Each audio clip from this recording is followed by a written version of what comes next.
আমরা আগে ছোটবেলায় দেখতাম কিছু হলে একটু মলম লাগিয়ে দেওয়া হতো বা চুন হলুদ। তো সব ব্যথাতেই কি মলম বা চুন হলুদ লাগানো যায়?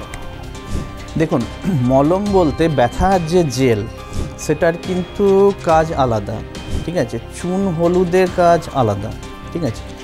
চুন হলুদে অনেক সময় সেটা টেম্পারেচারটা মানে গরম সেক যেটা অনেকটা সেই রকম কাজ করে, কিন্তু ব্যথার জেল যেগুলো মলম যেগুলো সেগুলো কিন্তু রোলটা অন্যরকম। যে ইনগ্রেডিয়েন্টগুলো থাকে এনসেড বা যেগুলো থাকে সেগুলো স্কিনে পেনিট্রেট করে লোকালি সেগুলো কিন্তু কাজ করে, মানে পেনের যে সোর্স যেখানে উৎসের জায়গায় সেখানে গিয়ে কাজ করে। এবং চুন হলুদের যে ব্যাপারটা সেটা হচ্ছে একটা গরম সেক জাতীয় কিছু, সেটার হিসাবে কাজ করে।